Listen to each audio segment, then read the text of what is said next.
What if I told you that the most powerful business leader in music today isn't a record label executive or a streaming CEO, but a woman who started out writing country songs in her bedroom?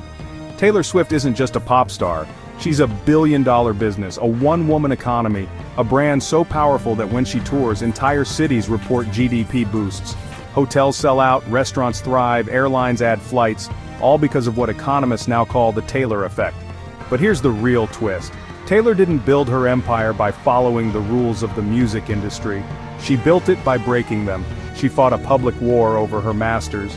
She turned re-recordings, usually the graveyard of music careers, into cultural events.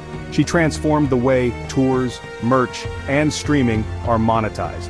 And today, she's the only artist in history to create a billion-dollar empire largely without selling out to Silicon Valley, Hollywood, or Wall Street. This is the story of how Taylor Swift built one of the most fascinating business empires of our time. Most people know Taylor Swift as the girl who broke out with Tim McGraw at 16, or the country star who later reinvented herself as a global pop icon. But even in her earliest days, Taylor wasn't just thinking like an artist. She was thinking like an entrepreneur. Born in 1989 in Reading, Pennsylvania, Taylor was the daughter of a stockbroker father and a marketing executive mother. That background mattered. She grew up in a household where branding, finance, and business were part of dinner table conversations. At 11, while other kids were dreaming of school dances, Taylor was cold-calling Nashville record labels. At 14, she convinced her parents to move to Tennessee so she could chase music full-time. And at 15, she became the youngest signing in the history of Sony ATV's music publishing. But here's the first business insight. Taylor didn't just rely on talent. She built direct-to-consumer relationships before that phrase became a buzzword. She spent hours after shows meeting fans, signing autographs, writing MySpace posts. She created loyalty not just through her music but through access. And in business terms, access builds brand stickiness. By 2006, when her debut album dropped, Taylor wasn't just another aspiring country star. She had already built a fan-driven marketing machine. Her record label, Big Machine, was tiny compared to Universal or Sony, but with Taylor's ability to mobilize fans, it didn't matter. From the very beginning, Taylor understood something that most artists, and frankly most businesses, miss: the power of controlling the narrative. Her early brand was wholesome but ambitious. The girl next door with a guitar, writing songs about high school crushes. That branding wasn't accidental, it was carefully cultivated. And when the media tried to frame her as a serial dater, Taylor flipped the script, writing hit songs that turned personal drama into shareable, viral content. Think about it. Most celebrities get destroyed by tabloid culture. Taylor monetized it. She weaponized headlines into hit singles. That's not an accident. That's storytelling as a business strategy. Her fan base didn't just consume her music. They participated in her life story. They decoded lyrics, tracked ex-boyfriends, hunted for Easter eggs in music videos. Taylor created what brands like Apple and Nike spend billions trying to engineer: a cult-like participatory fandom. This would become the foundation for everything that followed, because once you own the narrative, you own the market.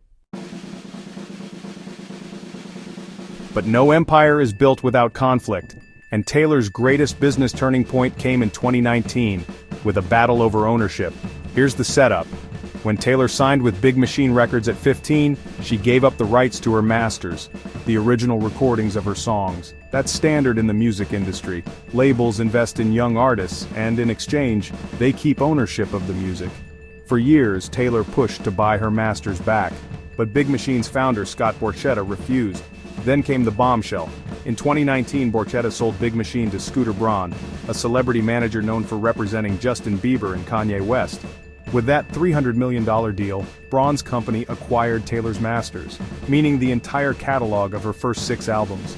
For Taylor, it was betrayal on multiple levels. Not only had she lost control of her life's work, but it was handed to someone she publicly accused of bullying her. Her response wasn't just emotional, it was strategic. Taylor announced that she would re-record her first 6 albums, effectively rendering the originals obsolete. This was unheard of. No one had ever tried to beat the system like this before. The music industry laughed, but Taylor wasn't playing checkers, she was playing chess. So the re-recordings, which she called Taylor's version, honestly became one of the most brilliant business moves in entertainment history. And you might be wondering, why is that? Well, there are three big reasons. First, fan loyalty as leverage. Taylor actually asked her fans to boycott the old masters and only stream or buy Taylor's version, and Swifties totally complied, in massive numbers. This instantly shifted the value of her catalog. Second, scarcity plus nostalgia marketing. Each re-release came with these from-the-vault tracks, unreleased songs that fans had been speculating about for years. That, right there, created these hype cycles around albums that were already, like, a decade old.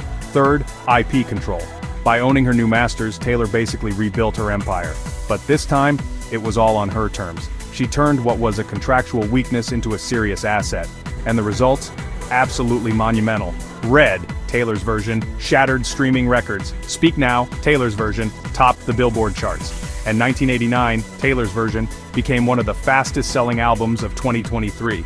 In fact, Taylor actually became the first artist in history to simultaneously occupy the entire top 10 of the Billboard Hot 100. This wasn't just a comeback. It was, honestly, a hostile takeover of her own legacy. If the re-recordings proved Taylor's strategic genius, then the Eras Tour definitely cemented her as a billionaire. Launched in 2023, the Eras Tour wasn't just a concert, it was a multi-billion-dollar global enterprise. Each show ran for over 3 hours, covering 10 eras of her career. And fans weren't just buying tickets, they were buying outfits, merchandise, travel packages, hotel rooms, and of course, those TikTok-worthy experiences. The numbers are, well, staggering. Over $1 billion in ticket sales, making it the highest-grossing tour in history. An estimated $5 billion in economic impact in the United States alone. That's honestly comparable to hosting a World Cup. Cities like Glendale, Arizona literally renamed themselves Swift City to celebrate her arrival. Economists now talk about the Taylor effect. When she performs, local economies spike. Airlines, restaurants, and hotels see massive surges. The Federal Reserve even mentioned her in economic reports. And here's the kicker. Taylor structured her deals so she took home the majority of tour profits. Unlike a lot of artists who see most of their earnings swallowed by promoters, she didn't just perform on stage, she basically became the CEO of a traveling Fortune 500 company. But, the empire doesn't stop at music and touring. Taylor has built a vertically integrated brand machine.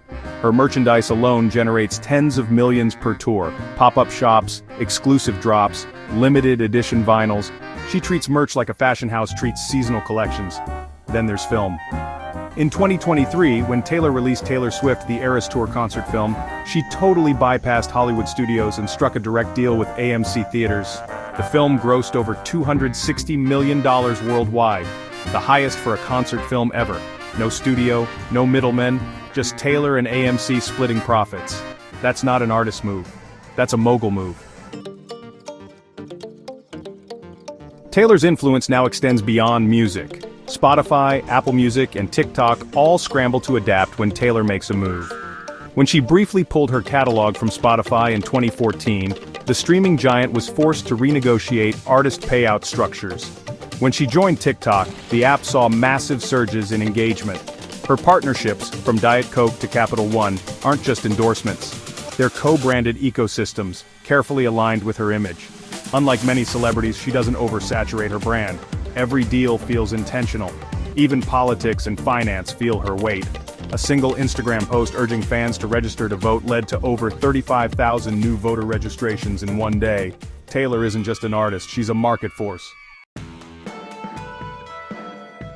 By 2023, Taylor Swift officially joined the Billionaire Club, with Forbes estimating her net worth at over $1.1 billion. But here's what makes her different. Most celebrity billionaires, Rihanna, Jay-Z, Kylie Jenner, got there through side businesses like makeup, liquor, or fashion. Taylor did it almost entirely through music and touring. Her wealth breaks down like this: over $500 million from her music catalog and royalties, especially Taylor's versions, more than $400 million from touring and ticket sales, at least $125 million in real estate investments, and over $100 million from merchandise, partnerships, and film. She became a billionaire by doubling down on her craft, not by chasing external businesses. In a world where artists are told music doesn't pay, Taylor proved otherwise. So what can we learn from Taylor Swift's empire? First, own your IP. Taylor's master's battle shows that ownership is power. In any business, owning the core product, not renting it, is the foundation of wealth. Second, turn weakness into strength. The re-recordings could have been a career setback. Instead, Taylor made them cultural events. Third, build direct-to-consumer relationships. Taylor doesn't just rely on labels or platforms, she nurtures fan connections like a D2C brand. Fourth, control the narrative. She never let the media define her, she defined herself and her fans amplified it. Fifth, leverage scarcity and nostalgia. From vinyl drops to vault tracks, Taylor uses scarcity to create demand. And finally, think like a CEO, perform like an artist. The Eras Tour wasn't just a concert, it was an enterprise, and Taylor was the CEO. Taylor Swift started as a teenage girl with a guitar fighting to be heard in Nashville. Today, she's a billionaire mogul who redefined what it means to be an artist in the 21st century. She proved that you can be creative and strategic, emotional and ruthless, an artist and a CEO. And maybe that's the ultimate lesson. Taylor Swift isn't just playing music, she's playing the long game. Because while songs may fade from the charts, empires, when built right, last forever. Thank you for watching. Don't forget to like this video and subscribe for more business stories like this one. Until next time.